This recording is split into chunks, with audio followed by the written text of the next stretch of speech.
Welcome to meeting number 12 of the House of Commons Standing Committee on Access to Information, Privacy and Ethics. Pursuant to Standing Order 1083H and the motion adopted by the committee on Monday, December 13th, 2021, the committee is resuming its study of the use of and impact of facial recognition technology.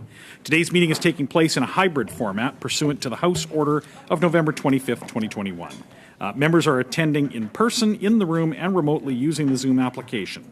So you're aware the webcast will always show the person speaking rather than the entirety of the committee.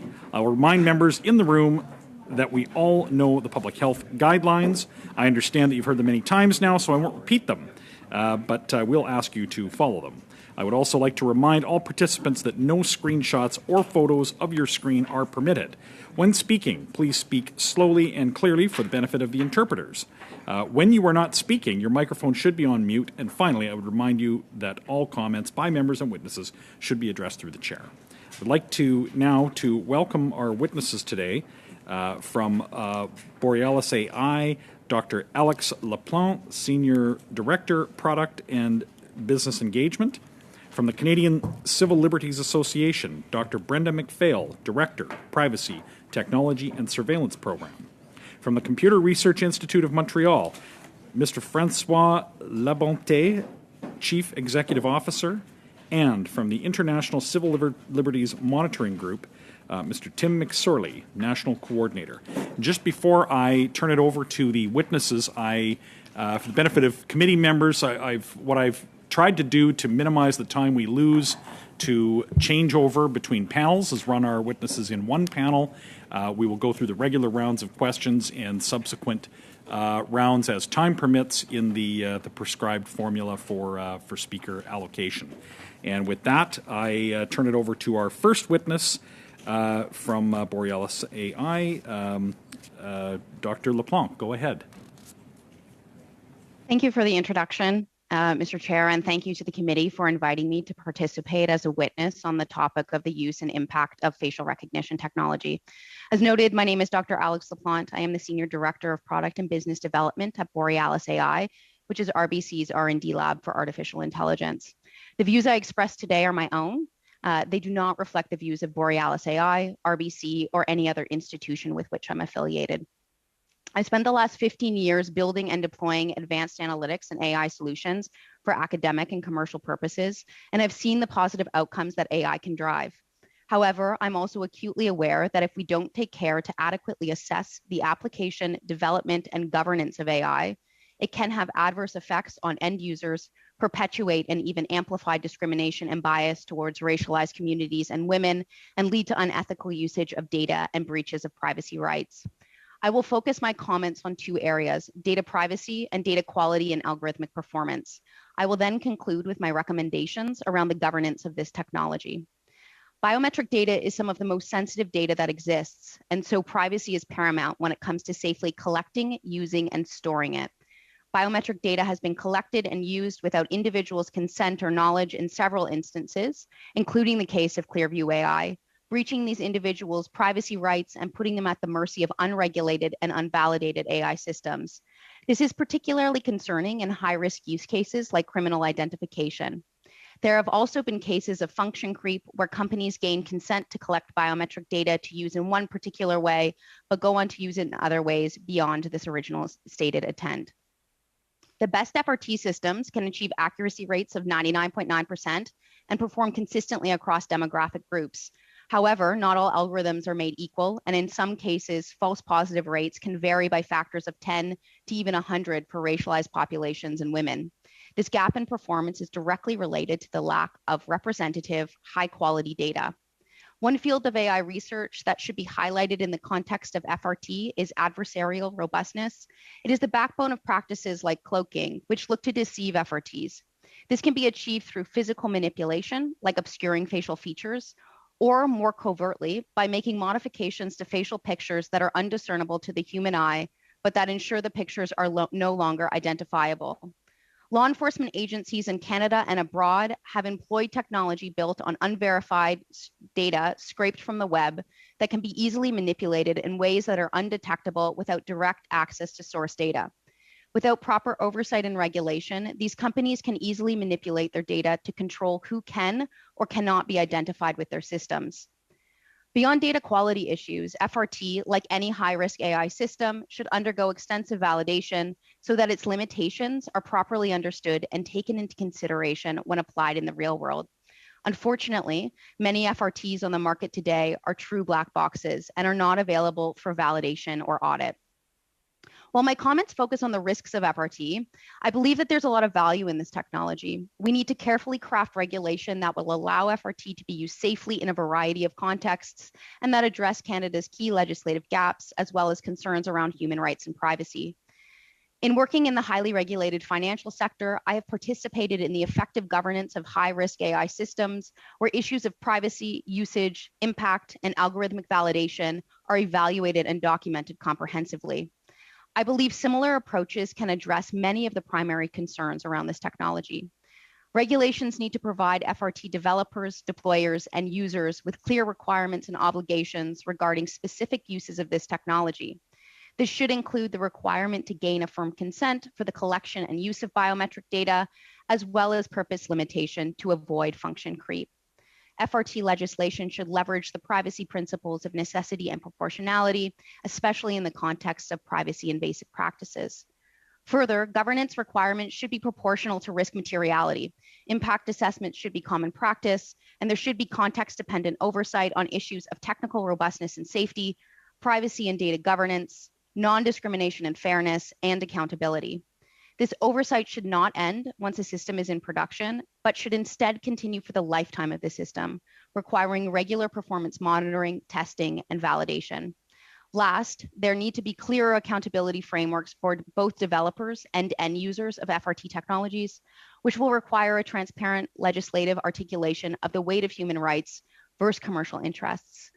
All that being said, these regulations should seek to take a balanced approach that reduce the administrative and financial burdens for public and private entities where possible. Thank you very much, and I look forward to your questions. Thank you very much. And now for up to 5 minutes, Dr. McPhail.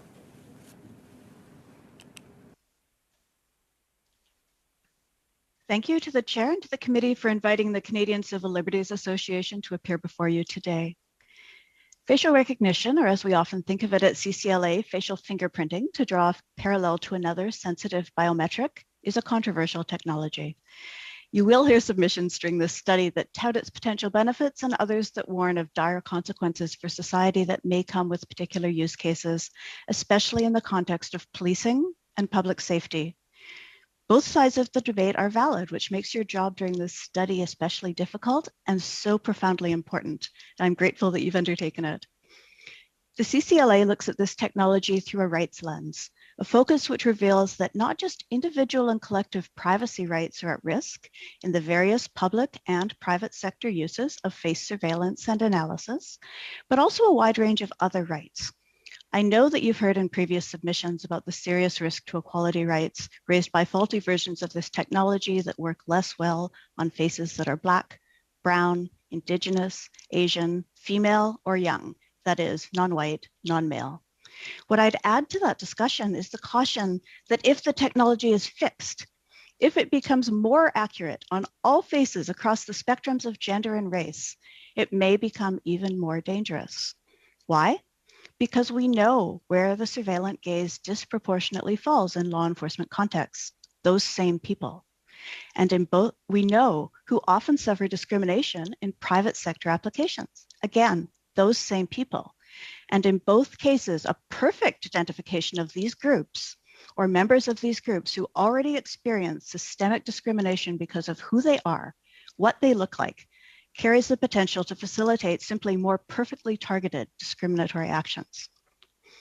In addition to equality rights, tools that could allow ubiquitous identification would have negative impacts on a full range of rights protected by our Charter of Rights and Freedoms and other laws, including the freedom of association and assembly, freedom of expression, the right to be free from unreasonable search and seizure by the state, the presumption of innocence if everyone's face, as in the Clearview AI technology, becomes a subject in a perpetual police lineup, and ultimately our rights to liberty and security of the person.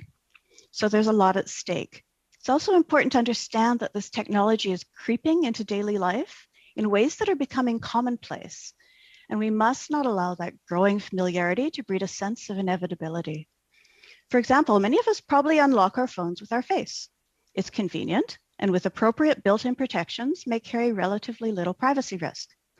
A similar one-to-one matching facial recognition tool was recently used by the Liberal Party of Canada in its nomination voting process prior to the last federal election.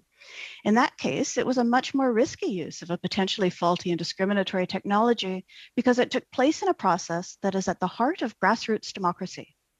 The same functionality in very different contexts raises different risks, highlighting the need for keen attention, not just to technical privacy protections, which exist in both the phone and the voting app example, but contextually relevant protections for the full set of rights engaged by this technology.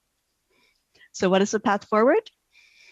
I hope this study examines if, not just when and how, facial recognition can be used in Canada, taking those conceptual questions into consideration. CCLA believes, similar to our previous witness, that regulation is required for those uses Canadians ultimately deem appropriate in a fair and free democratic state. Face recognition for mass surveillance purposes should be banned. For more targeted uses, CCLA at the moment continues to call for a moratorium, particularly in policing contexts, in the absence of comprehensive, effective legislation that provides a clear legal framework for its use, includes rigorous accountability and transparency provisions, requires independent oversight, and creates effective means of enforcement for failure to comply. A cross-sector data protection law grounded broadly in a human rights framework is necessary, especially in the current environment where public and private sector are using the same technologies, but are currently subject to different legal requirements. Better yet, targeted laws governing biometrics or data-intensive, algorithmically driven technologies could be even better fit for purpose. And there are a number of examples globally where such legislation has recently been enacted or is under consideration. We should draw inspiration from those to create Canadian laws to put appropriate guardrails around potentially beneficial uses of FRT and protect people across Canada from its misuse or abuse. Thank you. I welcome your questions. All right, thank you. Now, for up to 5 minutes, Mr. Francois Lebonte.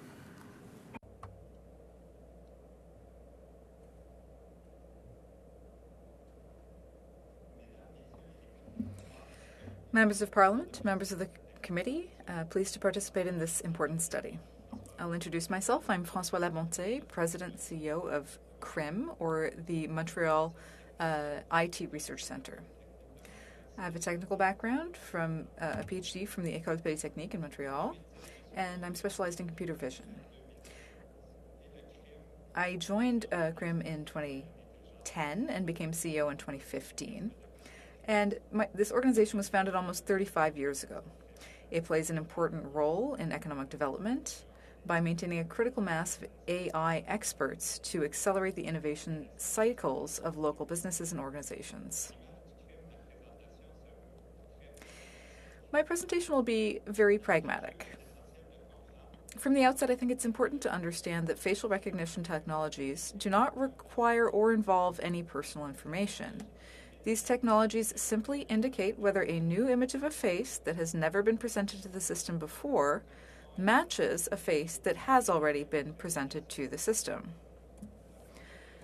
In the context of your study, I understand that there's a desire to determine which contexts are acceptable or not, and in which context it would be acceptable to associate personal information to a face, which would then allow us to identify the individual from those images. One of the big challenges facing the committee is to balance concerns about privacy, social acceptance, and societal benefits. We face a somewhat paradoxical phenomenon, which is that for many Canadians, one or more images of their face, along with their name and possibly other personal information, is already available in the public domain on social networks, digital media, or other digital applications. These images have often been provided with a specific use in mind, but with broad consent clauses and with very broad rights of use. So, for example, even if an image of one's face was provided with the intention of enhancing one's user profile, it's actually quite easy for third parties to access that image and the data associated with it, and then use it for other purposes with impunity, because the consents obtained were so broad. Practically speaking, it's almost impossible to reverse this situation and remove these images from the internet, or even to dissociate the personal information from the images. So this is one question that the committee should, or rather, one question that the committee should not be setting is that given that a significant portion of Canadians already have their faces and personal information available in the public domain, then what uses of those images involving facial recognition technology should be prohibited or at least strictly regulated? There's probably a strong consensus among Canadians that facial recognition technology should not be used in a Big Brother type of way, where databases of images of people's faces are used along with public surveillance cameras to arbitrarily track the movements or the behaviors of citizens. And certainly using facial recognition technology along with drones in a military context to carry out targeted killings would run counter to any initiative to promote the ethical uses of AI.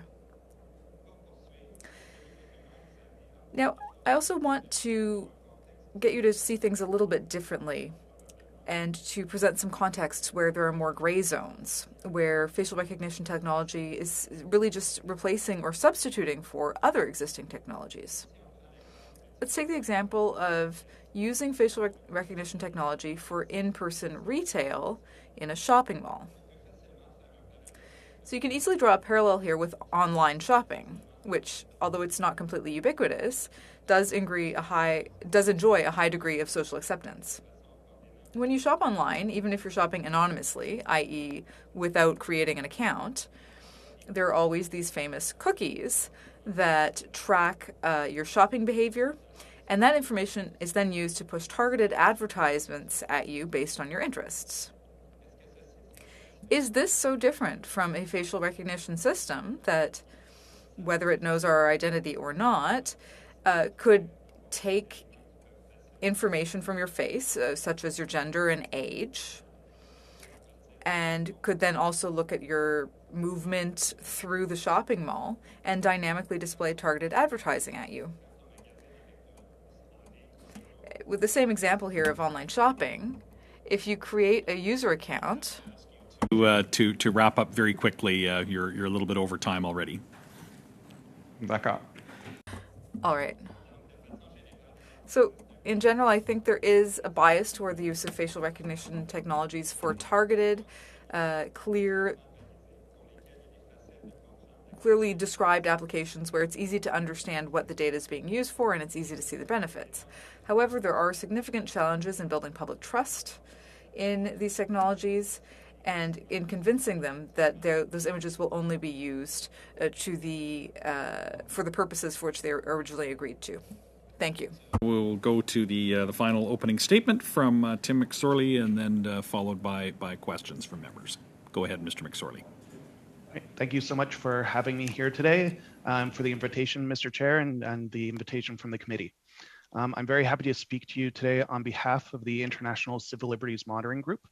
We're a coalition of 45 Canadian civil society organizations dedicated to protecting civil liberties in Canada and internationally in the context of Canada's anti-terrorism and national security activities. Given our mandate, our particular interest in facial recognition technology is its use by law enforcement and intelligence agencies, particularly at the federal level. We have documented the rapid and ongoing increase of state surveillance in Canada and internationally over the past 2 decades. These surveillance activities pose significant risks to and have violated the rights of people in Canada and around the world. Facial recognition technology is of particular concern given the incredible privacy risks that it poses and its combination of both biometric and algorithmic surveillance. Our coalition has identified 3 reasons in particular that give rise to concern. First, as other witnesses today and earlier this week have pointed out, multiple studies have shown that some of the most widely used facial recognition technology is based on algorithms that are biased and inaccurate. This is especially true for facial images of women and people of color, who already face heightened levels of surveillance and profiling by law enforcement and intelligence agencies in Canada. This is particularly concerning in regard to national security and anti-terrorism, where there is already a documented history of systemic racism and racial profiling. Inaccurate or biased technology only serves to reinforce and worsen this problem, running the risk of individuals being falsely associated with terrorism and national security risks. As many of you are aware, the stigma of even an allegation in this area can have deep and lifelong impacts on the person accused. Second, facial recognition allows for mass, indiscriminate, and warrantless surveillance. Even if the significant problems of bias and accuracy were somehow resolved, facial recognition surveillance systems would continue to subject members of the public to intrusive and indiscriminate surveillance. This is true whether it is used to monitor travelers at an airport, individuals walking through a public square, or activists at a protest. While it is mandatory for law enforcement to seek out judicial authorization to surveil individuals either online or in public places, there are gaps in current legislation as to whether this applies to surveillance or de-anonymization via facial recognition technology. These gaps can subject all passerby to unjustified mass surveillance in the hopes of being able to identify a single person of interest, either in real time or after the fact. Third, there is a lack of regulation of the technology and a lack of transparency and accountability for law enforcement and intelligence agencies in Canada. The current legal framework for governing facial recognition technology is wholly inadequate. The patchwork of privacy rules at the provincial, territorial, and federal levels do not ensure law enforcement use facial recognition technology in a way that respects fundamental rights. Further, a lack of transparency and accountability means that such technology is being adopted without public knowledge, let alone public debate or independent oversight. Clear examples of this have been revealed over the past 2 years. First and most well known is that the lack of regulation allowed the RCMP to use Clearview AI facial recognition for months without the public's knowledge, then to lie about it before being forced to admit the truth. Moreover, we know that the RCMP has used one form of facial recognition or another for the past 20 years without any public acknowledgement, debate, or clear oversight. The Privacy Commissioner of Canada found that the RCMP's use of Clearview AI was unlawful, but the RCMP has rejected that finding, arguing they cannot be held responsible for the lawfulness of services provided by third parties. This essentially allows them to continue contracting with other services that violate Canadian law. Lesser known is that the RCMP also contracted the use of a US-based private quote-unquote terrorist facial recognition system known as Intel Center. This company claims to offer access to facial recognition tools and a database of more than 700,000 images of people associated with terrorism. And according to the company, these images are acquired just like Clearview AI from scraping online.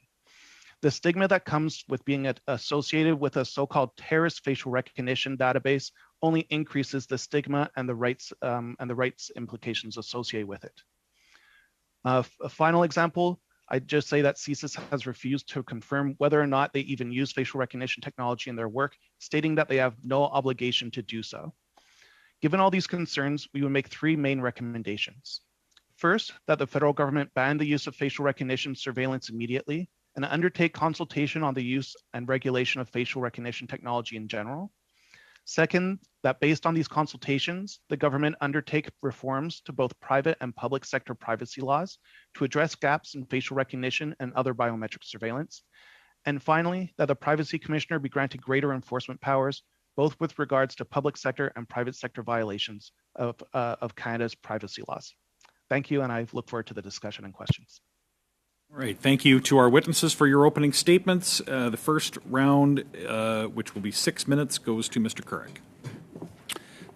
Thank you very much, and let me start by just sharing a request to all of our witnesses. First, thank you for your expertise and the information that you have shared with us here today. It's very valuable, and I certainly, as I was preparing for this meeting, I'm very appreciative of all of you coming to share with us here today. And I know a number of you did make recommendations, and certainly from the practical aspects of what a committee accomplishes in this report. That's very much appreciated. My ask, beyond a few of the questions that I plan to get to here in a moment, is if there are further recommendations or information that, because there's limited time, please feel free to share that with members of this committee so that we can include that information in the report as we compile it in the coming months. So consider that an open invitation, as your expertise here is very, very, very appreciated. To both Ms. LaPlante and Mr. McSorley, you provided a couple of examples. Clearview AI is one of the most clear examples. Can you just share briefly? We'll start with Ms. LaPlante. Are there any other examples that you could briefly share that highlight some of the challenges with these systems? Yeah, thank you for the question. So I think Clearview AI is one of the concerning cases where what is so concerning about it is they have scraped mass amounts of data. It is linked to individuals' identities, and this is being used in context where the ultimate outcome can be very severe for individuals. And I think we have to take deep consideration when we're applying AI systems of any kind in those types of contexts. In terms of other examples of this, Facebook is a really good one. Now they've put this program on hold for a while, but I think all of you are very much aware that if you interact with Facebook, it used to have a feature that essentially pre-identified a friend that was in a photo. This is directly based on use of your profile information and all of the pictures that you and your friends have posted and tagged. Now, maybe this is a little bit more of a benign case, and in some cases it could be seen as something that's helpful or convenient, but I also want to recognize that there's a slippery slope in having those types of databases owned by private companies when there is no regulation or oversight to their use. Yeah. Thank you for that, and I know I do have limited time. So, Mr. McSorley, were there any other examples that you could quickly point to that would be worth the committee's time to further look into?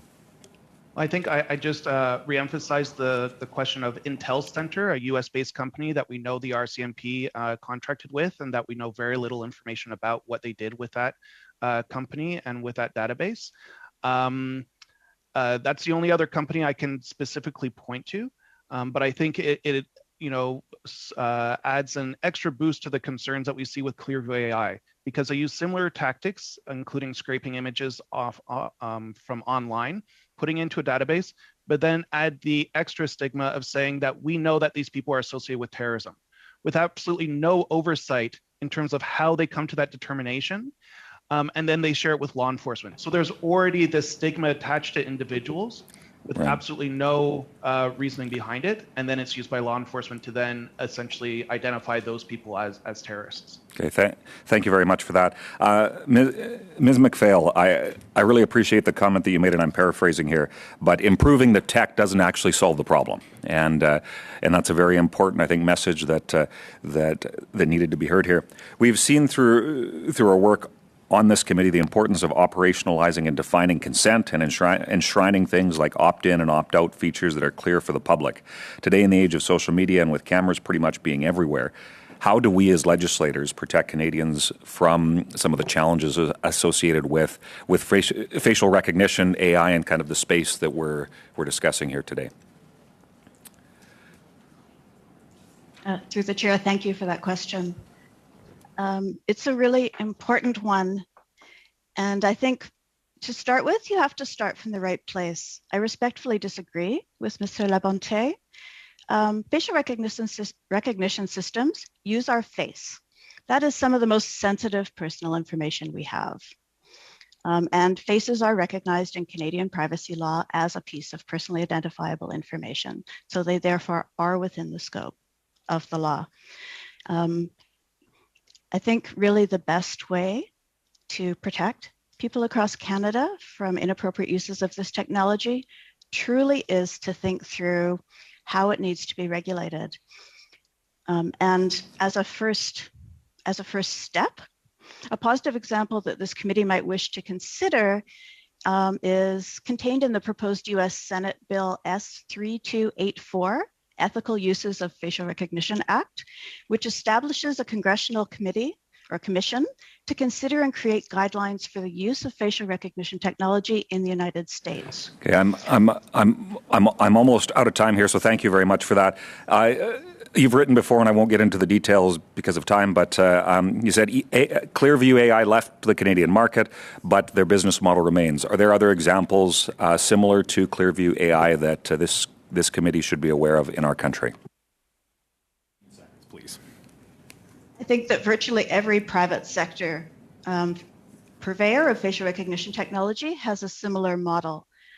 I would throw your attention towards the Cadillac Fairview Mall investigation by the Privacy Commissioner of Canada, which was a private sector use of facial analytics with non-consensual use that was deemed appropriate in sort of backroom conversations between a private sector company and their lawyers, and was only discovered due to a mistake, a glitch in the technology that revealed what was happening behind the scenes. So these kinds of models, there are almost every facial recognition vendor that advertises that they can help private sector bodies leverage personal data to improve their market.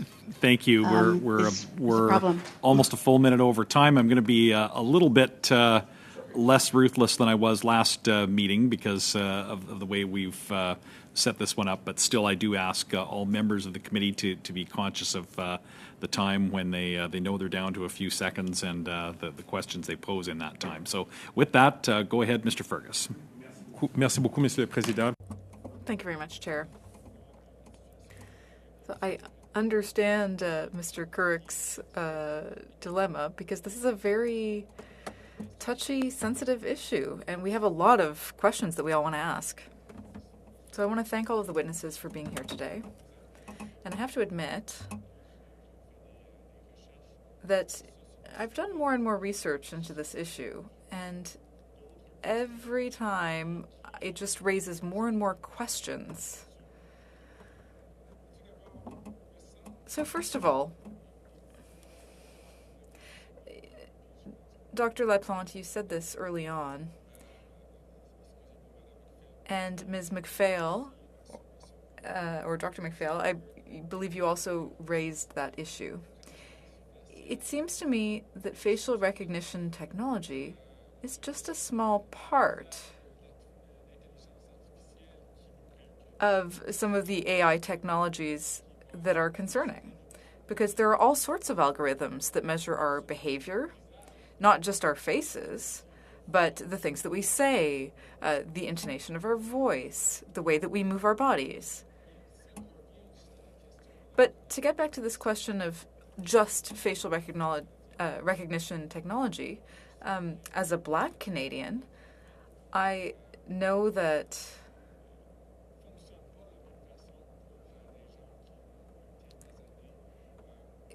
things don't work the same way for racialized people or women as they do for white men, even in terms of the quality of the photos that are taken. So it seems to me that there's a systemic problem there. Would you agree that the device, the camera itself, is already biased, and that bias can harm people for whom those devices were not specifically created? And maybe we can start with Dr. Laplante. Thank you for your question. It's a very interesting one, and actually highlights, I would say, some challenges with other technologies that we have. NIST has done very comprehensive studies, and I encourage you to review their reports where they have looked at various different aspects of algorithmic performance. And some of those studies have focused specifically on demographics. Issues that they have brought up are data quality is a big driver of algorithmic performance. They've also noted the fact that technologies tend to do quite well for things like mugshots. And one of the reasons that is because mugshot designs are often built in a way that it considers the range of different skin tones, right? So it's more representative of that face. So if you have pictures that don't necessarily capture an individual correctly, that will be reflected in the performance of the technology. Monsieur Labon. Mr. Labonte, thank you for your testimony. You said that there's a possibility of finding the right balance here. I'm wondering, is that truly possible? To find a balance between using these technologies and assuaging our concerns about its use. Well, certainly, balance is always a bit subjective.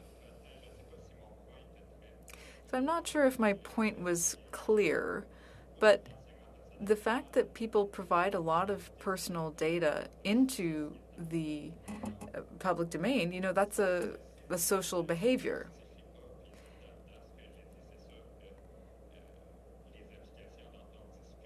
Certainly, the applications that are being used without consent are problematic. That's certainly not the right balance. But if you take the example of using Face ID to unlock a phone, that's a very strictly controlled application. People can use it in a way that benefits them.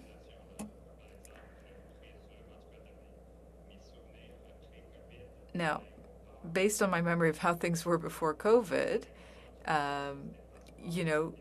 checking people's passports at the airport, for example, can take a long time. So facial recognition technology could be used there. But we know that, again, that's very strictly controlled, that we have government-issued photos. Everything is standardized, controlled by the government, and carefully regulated. Monsieur Labonté, alors on vous entend pas. Sorry, Mr. Labonté, we can't hear you anymore. Je vais juste avoir profité de... So maybe I'll just take advantage of this issue to just ask a final question to Dr. McPhail. Ms. McPhail, is it better to just start over and ban all use of facial recognition technology for now? Or should we create a legal framework for the appropriate use of these technologies only in certain contexts?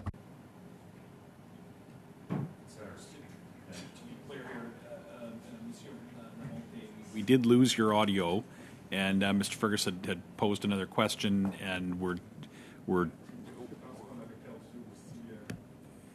D'autres, on a perdu Madame McPhail. I think we also lost Dr. McPhail. okay. Do we? Yeah, we're losing people all over here on this call here. Meeting suspended for a technical moment.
a Zoom system-wide glitch that appeared to be going on, and hopefully is resolved. So I'm gonna ask Greg with 1 minute to go to repeat his question, and we'll restart with that. Go ahead, Mr. Fergus. Merci, Monsieur Kelly. Thank you, Mr. Kelly. My question is for Dr. McPhail. So I asked you a question earlier, and it's this. Would it be better to simply ban all use of facial recognition technologies right now, whether in the private or public sectors, until we are able to determine in which contexts we can use these technologies appropriately? Do you think that that would be the best way to proceed? I do. The CCLA has called for a moratorium, which is similar to a ban, until we sort this out, until we have exactly this kind of conversation with our democratically elected representatives and people across Canada to think through, are there uses of this technology that are going to benefit us? Are there not? For those that may benefit us, what are the appropriate safeguards to put in place? That's going to be a long conversation. It's going to be a difficult conversation, but it's an absolutely fundamentally necessary one. And a moratorium on the use of this technology would give us the space and time to engage in this in a thoughtful, careful, and considered way. And with that, Mr. Fergus is out of time. Et maintenant, And now we'll go to Mr. Garon. Welcome to the committee. You have 6 minutes. Thank you very much. I'm really happy that Zoom is up and working again, because most of my questions are actually for Mr. Labonte. Mr. Labonte, we know that having more information often allows us to make better decisions. But at some points in history, we decided to restrict our ability to get certain information. For example, search and seizure of people's property without a warrant. So with these types of big societal questions, I'm wondering if facial recognition technologies don't have the potential to end our real liberty and our privacy. What do you think?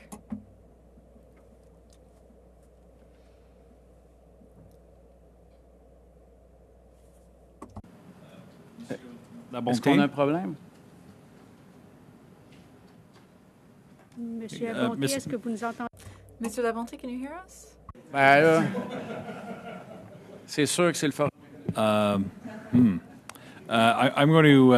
If you'll excuse me, I've been having trouble hearing the questions if I'm not on the English interpretation, and I'm not sure if others are having the same problem with the floor audio as well. All right, thank you. I'm gonna ask the clerk to quickly see if we can establish whether or not we've got adequate contact. We can't hear you, Mr. Chair.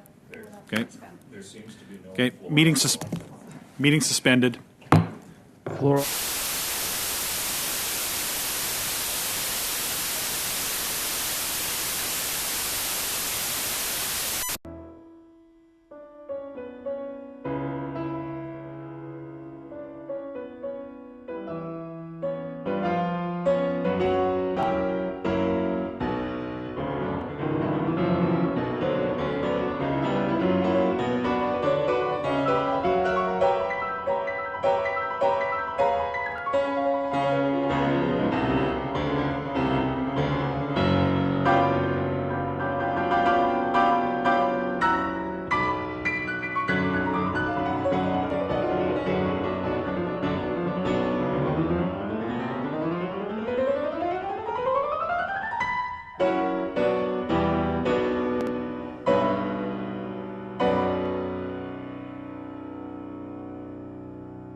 I'm going to have to ask members Kate at any point if they lose audio, and so that I know if there's a problem. I'm going to restart Monsieur Garon's round because I don't believe that anybody heard his question. So, Oui, Monsieur le Président. So I will restart your round right now for 6 minutes. Go ahead. Monsieur Labonte. Mr. Labonte, can you hear me? Yes, I'm seeing a sign that he does. So I'll ask my question again. What I was saying was that more and more information and data is being gathered, and often information allows us to make good decisions. But at certain times throughout history, for reasons of privacy or individual rights, we have decided collectively to restrict our use of that information. For example, police searches without a warrant. So I'm wondering if facial recognition technology would also have that potential of being a tool that could eventually be used so widely and to such bad effect that it would completely end any notion of privacy or individual rights. It's maybe a more philosophical question, but I'd like to hear your point of view on it. Well, the answer is yes. I think that the collection of data that's being done without people's consent, or at least without their understanding of really what the data is being used for, is a significant issue. And even it's something that's been on people's radars for a very long time. So these are issues we've been aware of, and we do need to have clear safeguards. Now, if you look at crime, for example, we don't work on those technologies anymore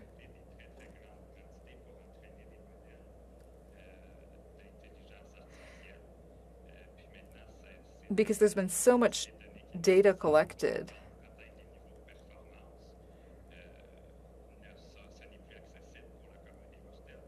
And it's no longer accessible to ordinary people. So there certainly is a risk there, and I think it's essential that we have appropriate safeguards around the collection of data and also around the consent. Now, we all know some companies that use military technology to do what they call societal observation. What do you think of those types of companies?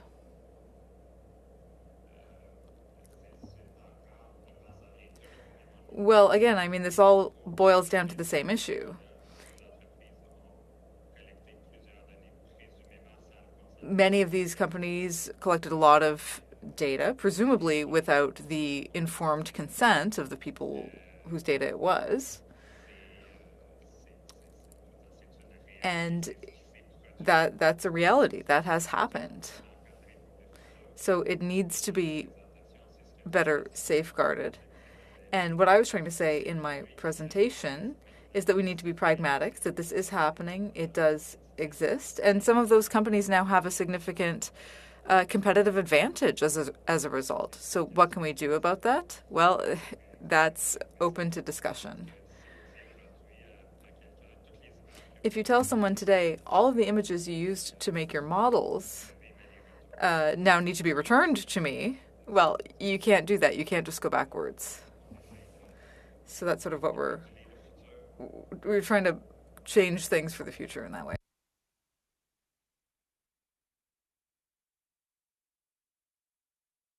Encore, Monsieur Labonte. Again, Mr. Labonte, you talked about consent and people not having consented. Oh, sorry, I can't hear you anymore. Oh, okay. Are we trying again here?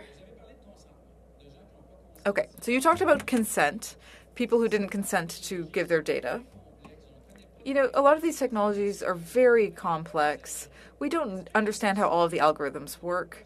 Is it possible for an ordinary person, a lay person, to actually truly consent to give their data to companies like these?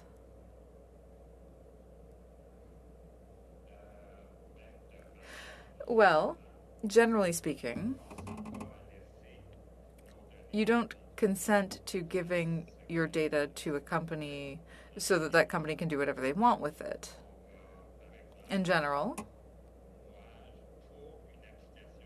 you would say, okay, for this particular application, this social media application, for example, I consent for the image of my face to be available to be seen by my friends, but that's it. And you're not making it available to third parties who would then do profiling, to develop commercial products, and so on.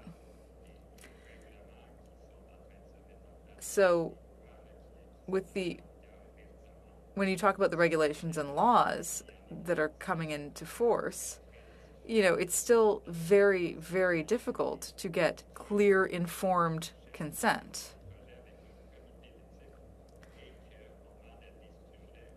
If you ask subjects for their consent within the framework of an ethical study, that's very, very clear and specific for a limited time. But in the world where we really live, with the speed with which things move, it's very, very difficult for now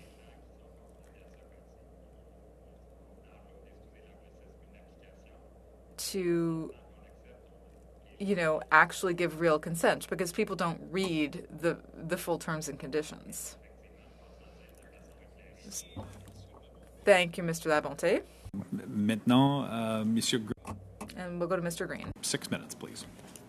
Thank you very much, and welcome to all the guests. Mr. Chair, I'd like to open my round of questions to Mr. McSorley. Mr. McSorley, in some of the preliminary research that I have conducted on the brittleness and on the inconsistencies of facial recognition technology, I've heard it called the modern day phrenology. Luke Stark calls facial recognition, he equates it to the plutonium of AI. And he states that facial recognition technologies, by virtue of the way they work at a technical level, have insurmountable flaws connected to the way they schematize human faces. These flaws both create and reinforce discredited characterizations around gender and race with socially toxic effects. The second point is that in light of these core flaws, the risks of these technologies vastly outweigh the benefits in a way that's reminiscent of hazardous nuclear technologies. So they use that metaphor to simply say that simply being designed and built is intrinsically socially toxic, regardless of its intentions of its maker. In July 2020, the International Civil Liberties Monitoring Group co-signed a letter with Open Media asking for the federal government to enact a ban on facial recognition surveillance from the federal law enforcement and intelligence agencies. Through you, Mr. Chair, to Mr. McSorley, given the inconsistencies, the brittleness, and the surveillance capitalism of third parties, would... For a moment. I was on a roll. Yeah, you're I'll get my time back. You've got 4 minutes and 19 seconds left when we go time back in. But did I hear a point of order or a question or concern about audio? Yes.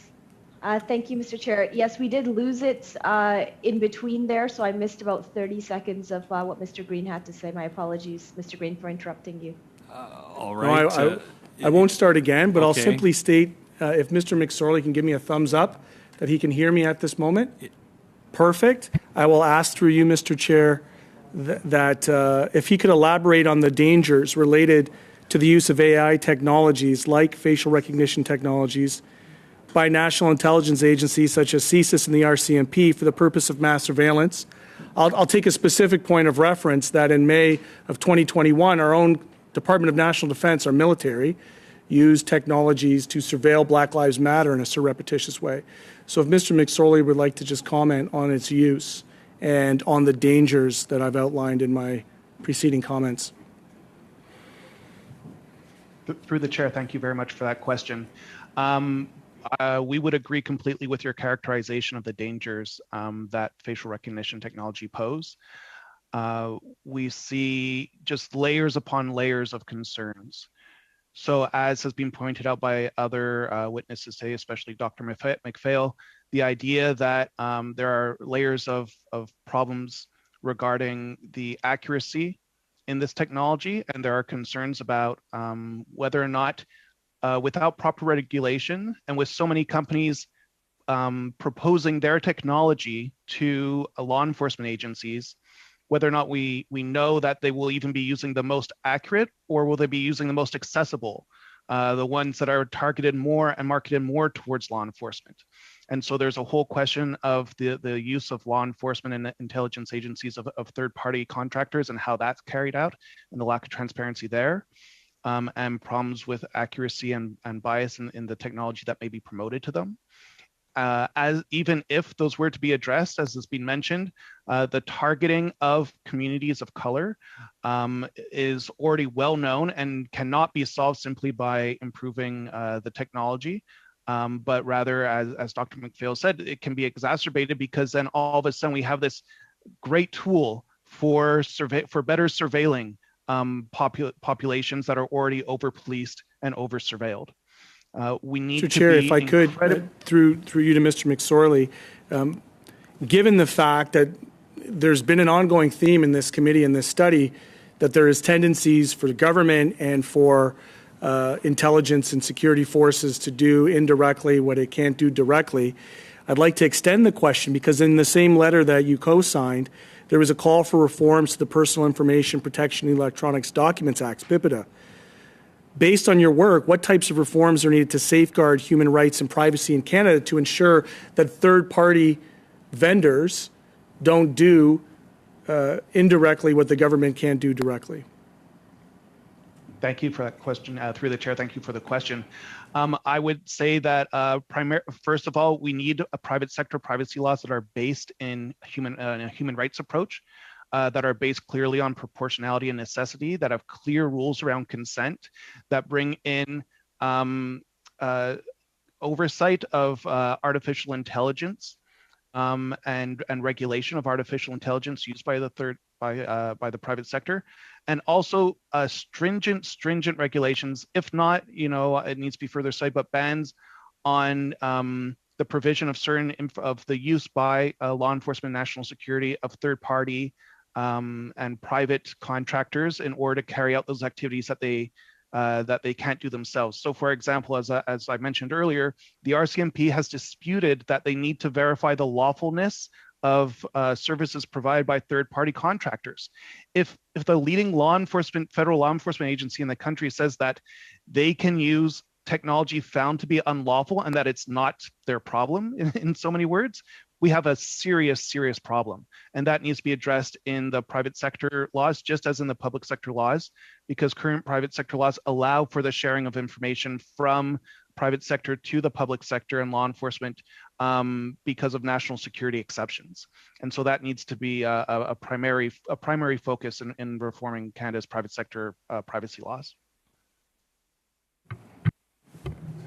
Thank you. And with that, we conclude the 6-minute questions. And now for 5 minutes, Mr. Williams. Thank you very much, and thank you to all the witnesses. I'm going to continue with Mr. McSorley. Sir, in June of 2021, you called on the Public Safety Minister to develop a clear proposal for independent oversight of FRT and AI-based policing tools. What is your vision for what the independent oversight would look like?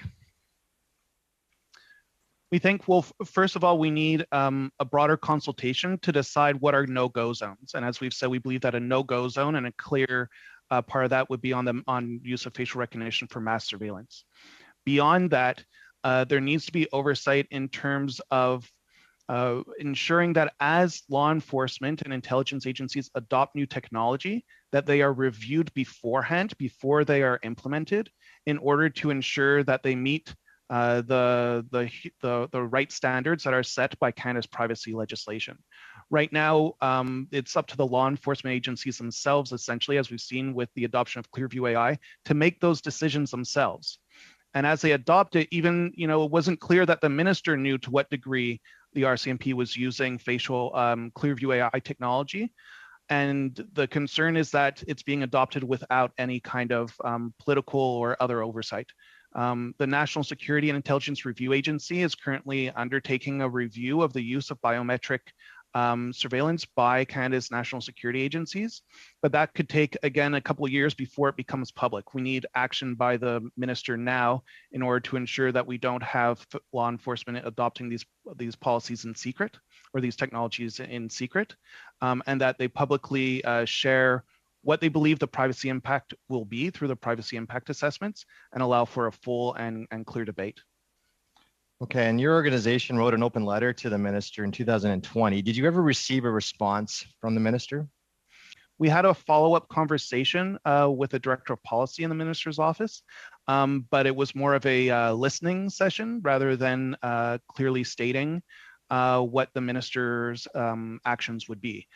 The only new information that we obtained was clarification that CBSA was not using real-time facial recognition at that moment. They could not share CSIS's, anything about CSIS's use of facial recognition technology, but there was no clear commitment from the minister's office to take further action. Okay, and is it true that in response to some of the findings from the Privacy Commissioner, the RCMP agreed to conduct privacy assessments of third-party tools or to establish new oversight function and new technology? If it's so, has it actually been set up in a way in which can protect the rights of Canadians? That's a good question. We know that the RCMP committed to making improvements to its policies, even though they did reject the overall finding that they're responsible for the lawfulness of third-party technology. We haven't seen anything released publicly about that yet. And in fact, it speaks to one of the problems that we see right now, is that in theory, federal agencies need to undertake privacy impact assessments before new technology or new privacy impactful projects are undertaken. But those are often not done at all. If they are done, they may be kept secret. There's supposed to be an executive summary shared, but often, especially from law enforcement and intelligence agencies, those aren't shared based on the idea that it would have an impact on their operations. Whereas we feel that there needs to be pressure to have a greater degree of transparency and accountability there. Okay, and you've answered quite a bit of this already, but I just wanted to give you a chance to further expand if you'd like to. Your third recommendation from the letter was for an establishment of clear and transparent policies and laws regarding the use of facial recognition. What do you see these policies and laws looking like, and what reforms do you think the Privacy Act and PIPEDA require? Mm-hmm. Our expertise is more on the public sector side, so I'll speak more to that. I think there needs to be clear establishment of no-go zones. So again, for example, in terms of mass surveillance of public places, there needs to be clear rules around the issuance of privacy impact statements and impact assessments. There also needs to be, we believe it would be powerful to have mandatory third-party an independent review of algorithmic and biometric surveillance tools used by law enforcement. So it's so that they would be assessed for their human rights impact, as well as for their accuracy and concerns around bias.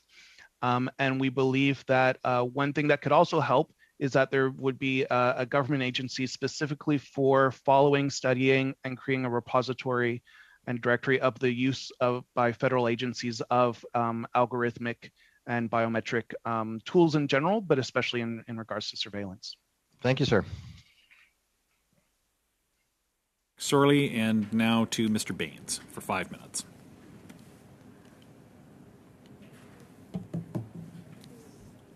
Thank you, Mr. Chair. Thank you to all of our guests for joining us today.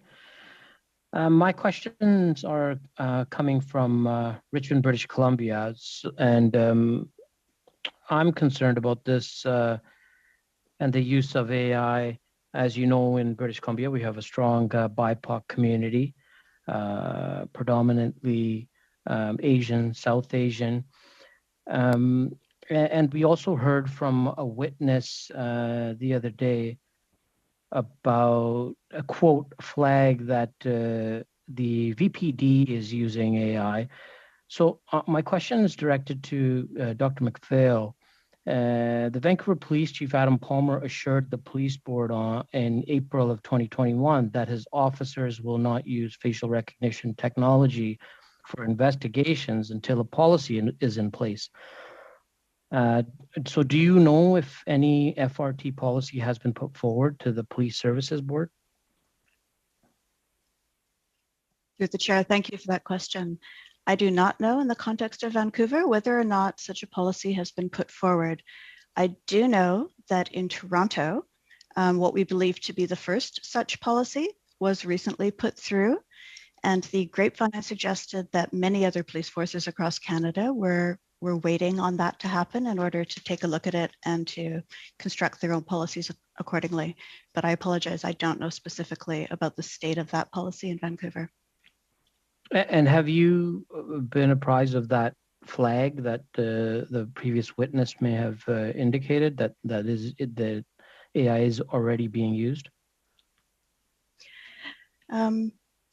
Yes, and that I believe that came from the extensive research conducted in the Citizen Lab report on algorithmic policing across Canada.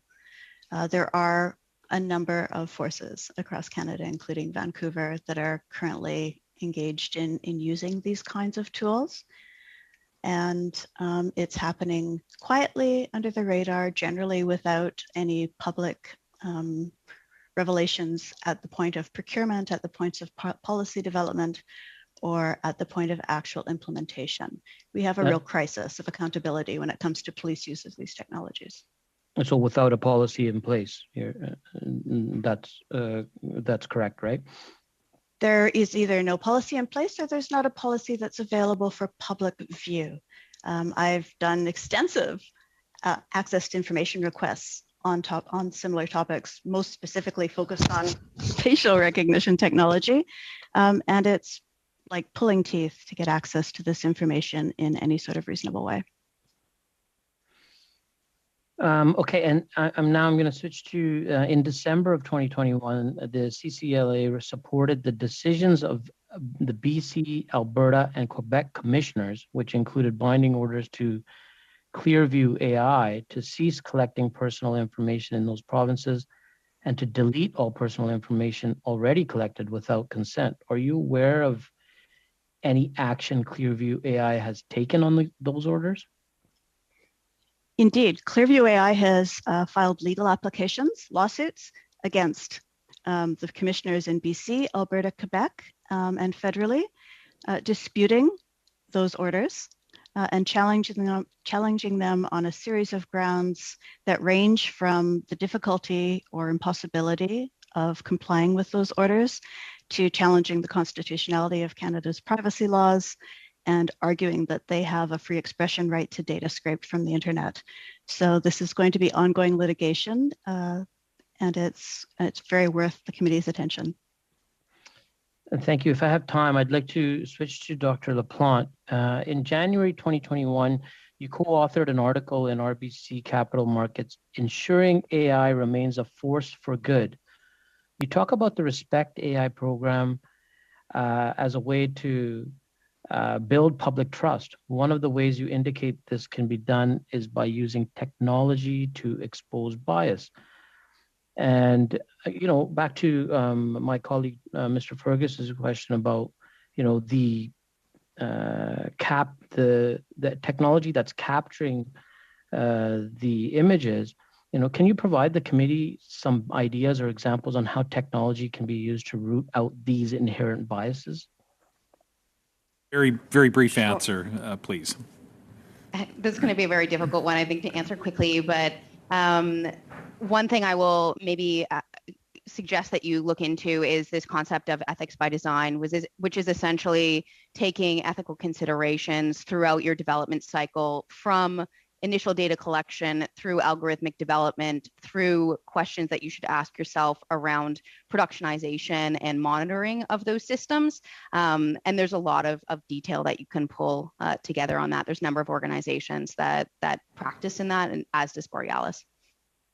My apologies, Mr. Baines and Ms. Sachs. I called you in the wrong order from what I was provided. I wrote you down out of order, so I apologize. And if I should ever at committee call a speaker who's not expecting, just maybe give me a quick correction, and we'll get the person who should be called. Now, with that, I will go to Monsieur Garon pour. Mr. Garon, 2.5 minutes. Thank you very much. I'll continue asking questions to Mr. Labonte. Just to go back to what my colleague Mr. Fergus was saying earlier, he was saying, should we start over with regulations? I mean, we know that organizations like Clearview AI have already collected phenomenal quantities of photographs.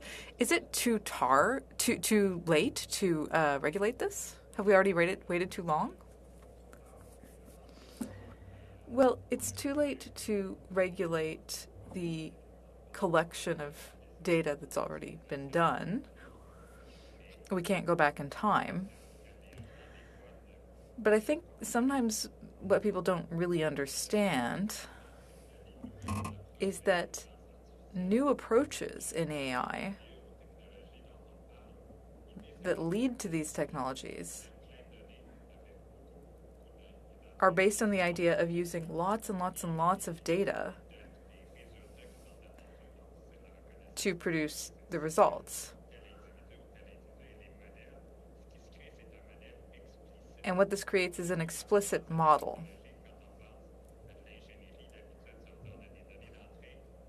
You know, with engineering, you think, okay, there's data input and then you process it and get results. That creates implicit results based on observations and analysis of different types of data. So the players who have been successful in the last 10 years or so, and who now have a competitive advantage,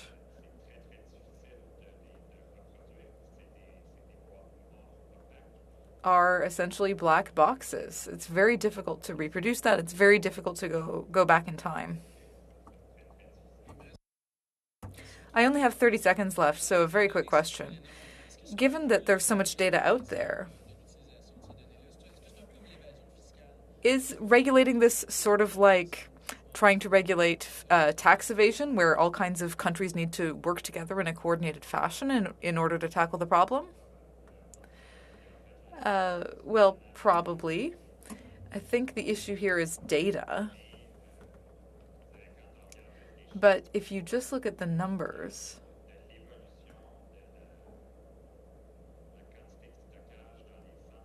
of like the amount of data that's stocked in clouds now, it's gone up exponentially. So I think things are already underway, and as I said, it's very difficult to go back. Monsieur Labonte, and now Mr. Green for 2.5 minutes. Thank you. I'll start my line of questioning, Mr. Chair, with Dr. LaPlante, who I believe in her testimony spoke about the need for private sector accountability, and I'm wondering if she would contemplate and share any legislative frameworks that would provide true accountability should third-party corporations use this in bad faith ways or in ways that are egregious violations of privacy. Sure, thank you for the question. So my comments, I'll focus them on AI regulation broadly. I think right now in Canada, we lack an end-to-end regulation, and I think there's several changes that need to be made.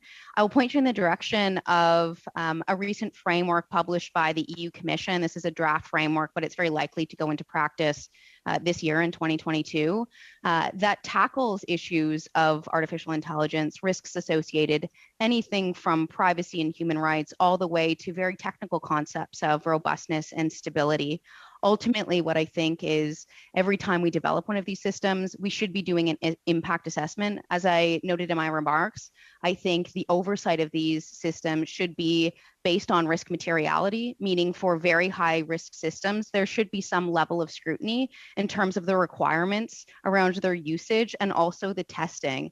And testing, I think, covers a very broad range of technical concepts like robustness and stability, like bias and fairness. And I think there have to be thresholds that have to be put in place. And granted, these are context dependent, so would have to be put in place by the actual developers in order for us to ensure that there is accountability.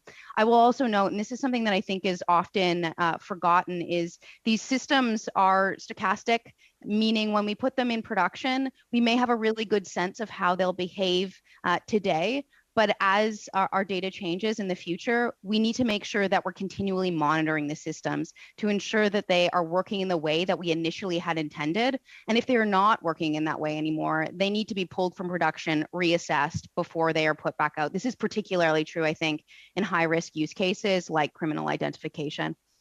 On that, Mr. Chair, my last question through to Ms. McPhail. On instances from your perspective where law enforcement has used this technology, do you know of any instances where there's been false positives that have caused material harm to innocent people who have been identified? Thank you, Mr. Chair. Very briefly. Thank you. Through the chair, thank you very much. In Canada, in part because police forces have been cautious and measured in adopting this technology and are using it in relatively limited ways, I do not know of such examples in the United States where the uptake has been faster and less cautious.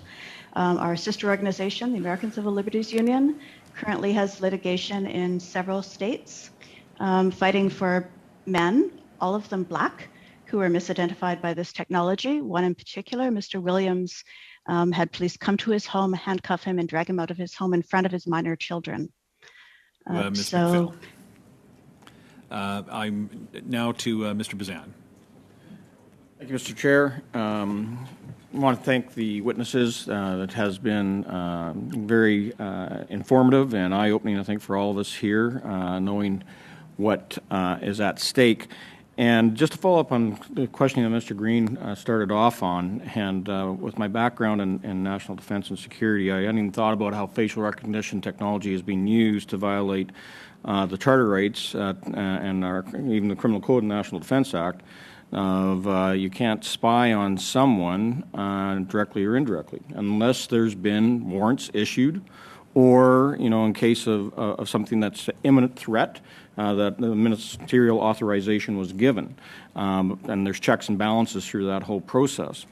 So when we start looking at the mass collection and mass surveillance using FRT, how do we even say it's possible when we know that there's supposed to be all these checks and balances under the Criminal Code, the Charter, and the National Defense Act as it applies to CSE? And you think about CSIS and Canada Border Service Agency, never mind the RCMP, OPP, and all the other policing organizations that are out there. So I'd be interested just on the quick take from Mr. McSorley and Ms. McPhail on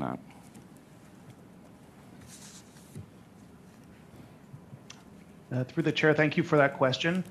While it's true that there are rules in place in order to minimize mass surveillance from those agencies, as was mentioned, the Privacy Commissioner in recent draft guidance to law enforcement agencies raised the concern that because the laws around this are current patchwork, that there are concerns that that there's loopholes, and that there will be ways for federal agencies and law enforcement agencies to engage in mass surveillance that otherwise would be considered unlawful.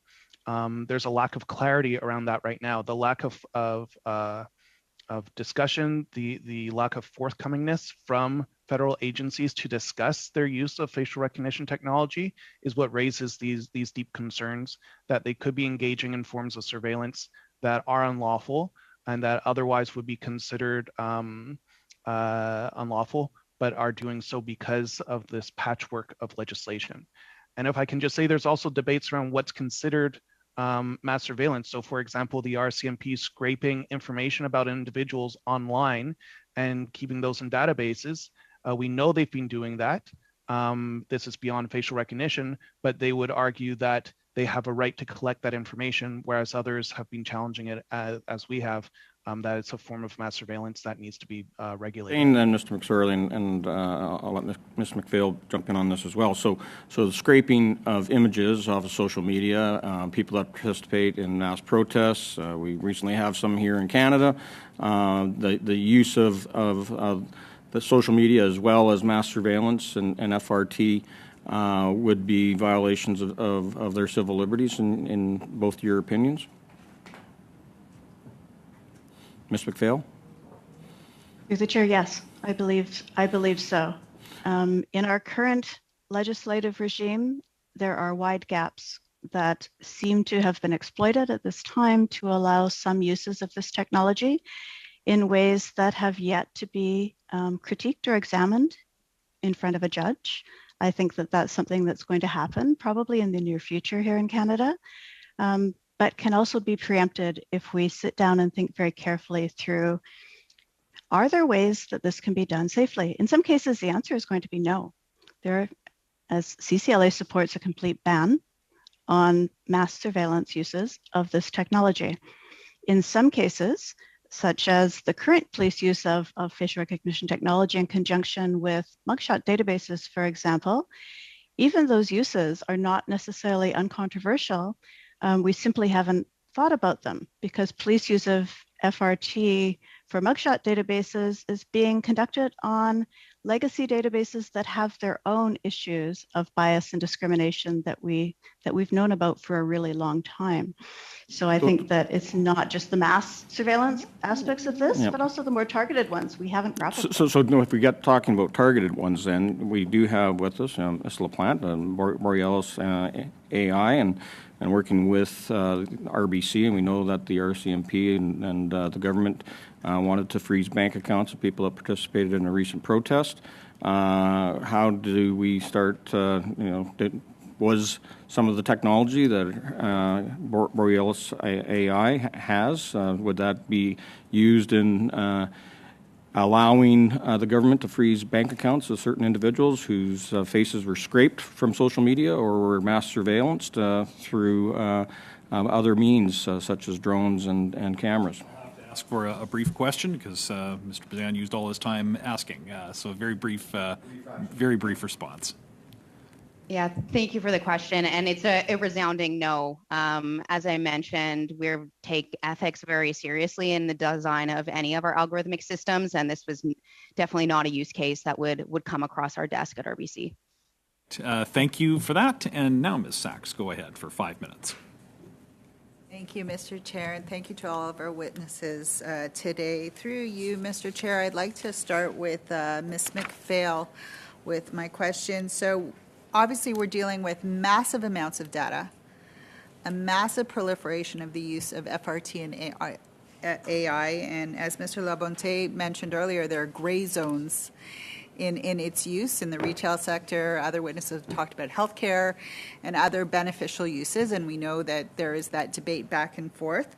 But in the request for a moratorium, my question to you is, where do we start? Like, there's gaps in the legislation right now that don't target the private sector, and they're the ones manufacturing this technology. So who exactly are we putting a moratorium on? Thank you. Through the chair. So CCLA particularly supports a moratorium for police and national security uses of this technology because those are situations where the consequences, if we get it wrong, are literally life-altering for individuals. That said, it would be beneficial to have a general moratorium because what we know is that private sector vendors are selling technologies to public sector actors, including law enforcement and national security bodies.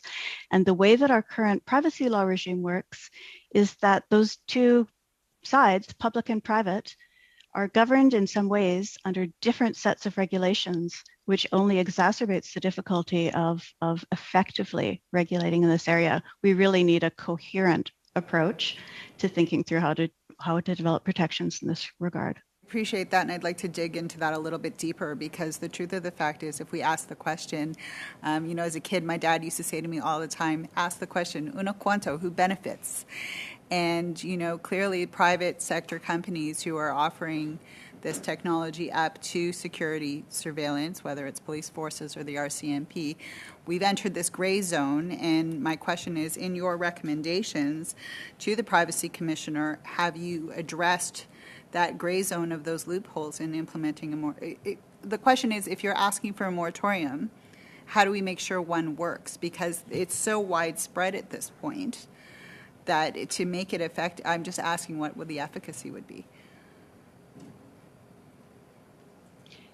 Thank you, and through the chair.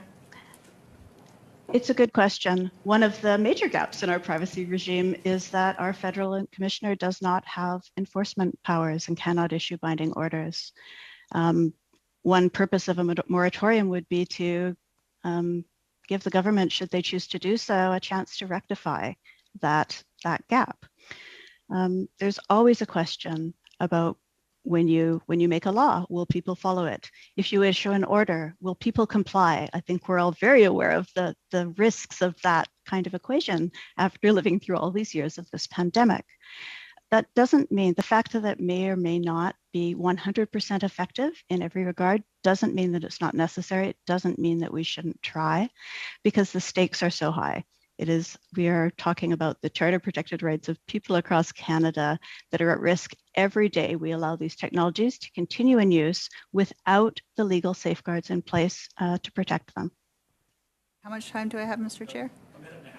Okay, great. So my question now through you, Mr. Chair, to Mr. Labonte. So we know that a lot of the AI technology that is out there has issues in terms of discriminating against non-whites.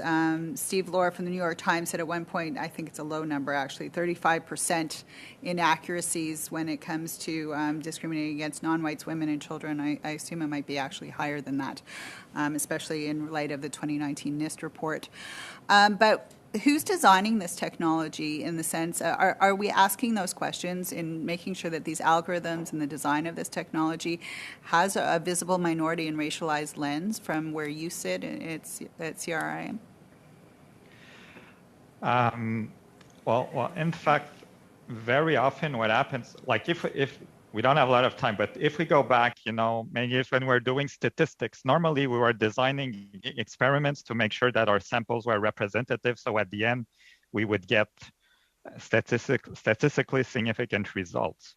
Now we're in a world where there's just a lot of data, and you take whatever you have and it gives what it gives. So the issue of designing system based on the representativeness of data is a key issue. And very often when we say systems are biased, it's just that the initial data samples are not equal, are not representative in equal ways. And this is the challenge generally. It's not the technology per se, it's the data that have been provided to the system. So when Dr. Laplante was mentioning all the issues about AI, it points to something like our AI system to become kind of critical system that should be regulated, like when you design cars or airplanes, you have to demonstrate all these issues of reliability, reproducibility, and all these elements. And a lot of these questions, they point to this, in fact. But AI is still the new generation. I'm really sorry to interrupt, but that went substantially over time, and I'm going to have to conclude that round. So we've completed the first two rounds. We have half an hour to go. We expect bells to ring probably in about 15 minutes, but we'll carry on with more questions and go to Mr. Currick for 5 minutes, followed by Ms. Kayabaga. Thank you very much, Mr. Chair, and first let me take this opportunity to thank all of the witnesses, as it's been a very, very enlightening and I think meaningful conversation, and I think all parties would agree that the subject and real substance of what we're getting to here is very valuable for our country. Mr. Chair, I would. However, if you would indulge me, use these few moments of my time to move the notice that I gave verbal, the motion that I gave verbal notice to on March 3rd of this year.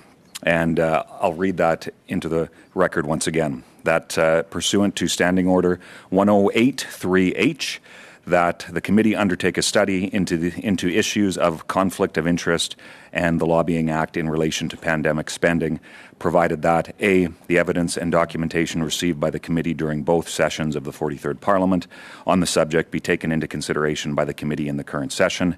B, the committee adopt the report entitled quote, conflict of interest and lobbying in relation to pandemic spending, unquote, originally adopted as the committee's second report in the second session of the 43rd Parliament. C, dissenting or supplementary opinions be submitted electronically in both official languages to the clerk of the committee within 48 hours of the adoption of this motion. And D, that the chair table this report in the House on or before March 31st, 2022. Mr. Chair, I will keep this very, very brief, as I hope that we will find support amongst members of the committee to simply do this, not reopen this issue, but rather acknowledge the hard work that was done by members of this committee prior to the election that was called last summer, and ensure that Canadians have a chance to see that this report that all members of this committee worked on, and I know there are members, I believe, from most parties that are still sitting on this committee from the last Parliament, the work that they did to ensure that Canadians have a chance to see that. So with that, Mr. Chair, I would move this motion. All right, Mr. Kirk, so you've moved the motion and you have nothing. Are you going to speak further on the motion? Because I have other speakers. If you're done, then I'm going to go to debate on the motion. Yeah, Mr. Chair, I would simply say I hope that I've endeavored to be as uncontroversial as possible. I would leave it at that. All right, so the motion is moved. It was on notice, and given the date there, I guess not surprising today that we're going to have to deal with this. So I have Greg first, or Mr. Fergus. Go ahead. I'll put you on the order. I've got several. So go ahead, Mr. Fergus. I'm sort of a little, en français on dit bouche bée. Speechless. That during a particularly important discussion which we're having on facial recognition, where all parties seem to be expressing some grave concerns on this technology and how it affects especially people of color, especially women, young people, that we would play this game, and it is a bit of a game because, Mr. Chair, contrary to my respected colleague and what he had indicated, as far as I could see, I'm the only one who was on the committee from last year when we went through this very long debate. And then we went through, I think, a very substantive report. And may I add, Mr. Chair, for the members, every other member who was not on the committee at the time, that every recommendation that was sought by the party of the member opposite was adopted in that report. Every single one. And it was presented to the House. And I am trying to figure out why almost 1 year later, we're going back through this again. I mean, we've done some really good work on this, in this Parliament, I might add. Mr. Speaker, Mr. Chair, I sit on this committee, I sit on PROC, and I've been impressed by the goodwill of members to try to put down the narrow partisan interests for the benefit of Canadians in getting to some really good initiatives. This discussion on facial recognition has not been sitting around for 1 year or 2 years, but 3 years. 3 years has gone by when we could have acted on this. More scraping of faces off of the internet, more people facing unfair targeting by using this technology has happened over 3 years. And now we're going to open up something that we've spent countless hours debating, but not even debating, but then actually coming up with a report, which my friend's party got every single recommendation that they sought. Every single recommendation that they sought. Unamended. And we're going to go back into this again? That's a waste. It's a disappointment. And I have to say, frankly, it makes me very angry. Because we've been trying to get at this study for 3 years. And we finally got here, and every question here today, congratulations, chapeau à tous mes amis ici autour de la table. Congratulations to all my friends around the table for the seriousness of their questions.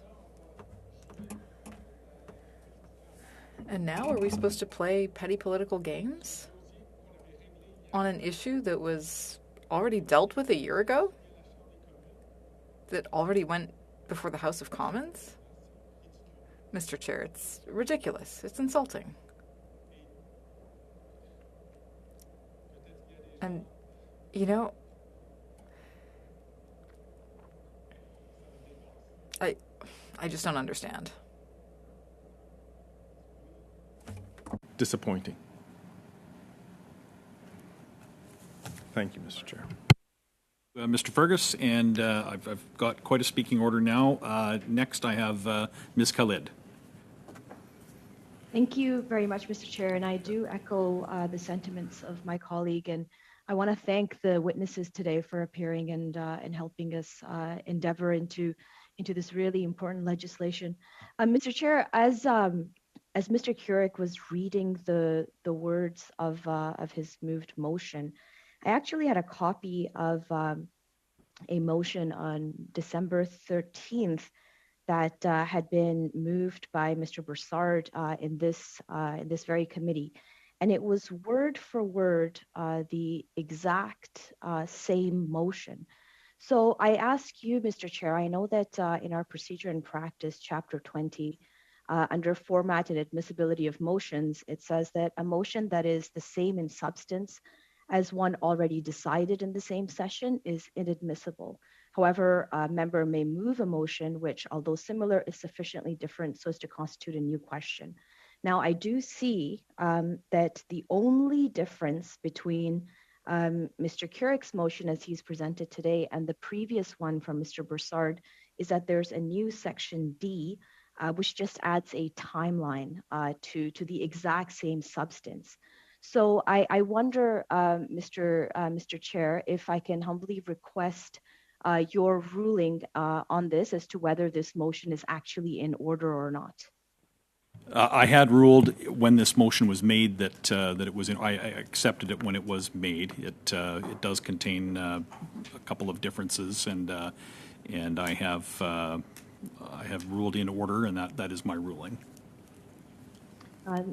In that case, Mr. Chair, given that having listened to the words from Mr. Keurig and having compared them to the exact same motion that was voted on and defeated in this committee on December 13th, I would appeal your decision, sir. So Ms. Khalid has challenged the chair's ruling to rule this motion in order. We will go to. Sorry, the clerk is signaling to me. I'm going to suspend for one brief moment. No, okay. Are you? Yeah. Can I go ahead then with the? It's a challenge. Oh, you were just signaling that you're ready to take the vote. Okay, good. Yeah, it's a challenge. Okay, so Ms. Khalid has challenged my ruling. I'll ask the clerk then to commence the vote. Just to be clear, it's that the ruling of the chair stands, right? Exactly. I will say that. I will actually explain that. So there was debate on a motion. The chair ruled the motion admissible, and Ms. Khalid is challenging the decision of the chair. So the question is, shall the decision of the chair sustain? So if you do think that the decision of the chair that the motion is admissible is correct, you vote yes. If you think that the decision of the chair is not the correct and that the motion should be considered inadmissible, you vote no. So shall the decision of the chair on the motion from Mr. Couric sustain? Mr. Baines. I vote nay, Mr. Chair. Thank you. Monsieur Fergus. Je vote contre. I vote nay. Ms. Kayabada.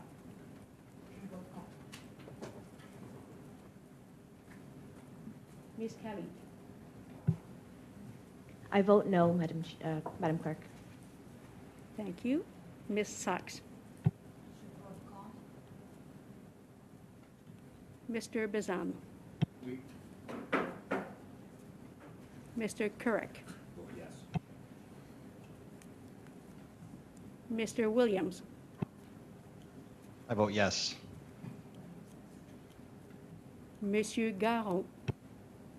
Je vote pour. I vote yes. Mr. Green. I also vote yes. Okay, go ahead and report that. 5-5, Mr. Chair. Okay, and I vote to sustain my ruling.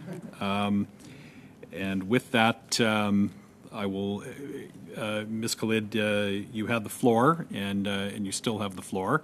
If you have anything to add, otherwise, then I will go to the next speaker. Yes, Mr. Chair. In that case, then I will first start by apologizing to our witnesses today for their cut time in the important testimony that they had to provide for us today on this very important work that we are doing. And I would ask through you, Mr. Chair, if there are any additional items that they would have liked to highlight based on the questioning and what they've heard from each other and members today, if you can please provide that in writing. We would greatly appreciate those submissions, as we hope that we can get back to this study in a reasonably quick fashion.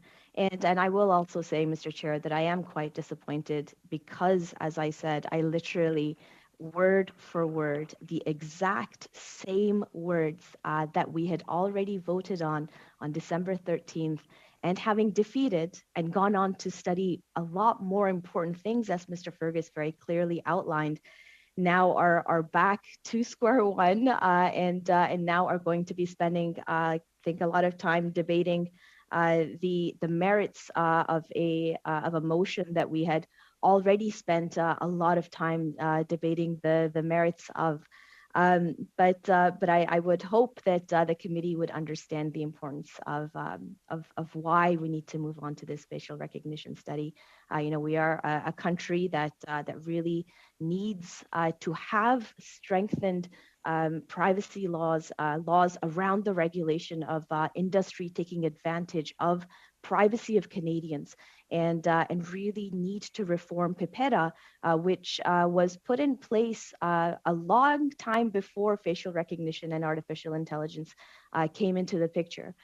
So I am hoping that we will get back to that and to studying more relevant issues that we haven't already rehashed. As Mr. Fergus had said, we have been waiting to start this study for the past 3 years, and I can't begin to really highlight how important it is that we continue to move forward with this study, that we put forward some serious, strong recommendations for reforming how industry and how technologies like artificial intelligence and facial recognition need to be curbed to make sure that we strike that balance.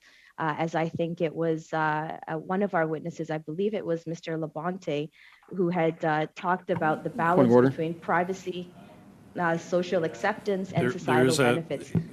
There's been a point of order, so Mr. Bazan, state your point that The point is of order in is contradiction relevance. of This the. says, Mrs. Khalid's comments have nothing to do with the motion. She's talking about the study that we were talking about earlier. Should be getting back to the business. Right. We could well, also, have a lot of time here. We could get back to the study if we just have to vote. Thank you, Mr. Bazan, and I was allowing Ms. Khalid some latitude on her remarks, outside a little bit, straying out of the motion itself. It has come to my attention that bells are ringing. So at this point, it will require the unanimous consent of the committee to continue. I see heads shaking. With that, the meeting is suspended. No, sir.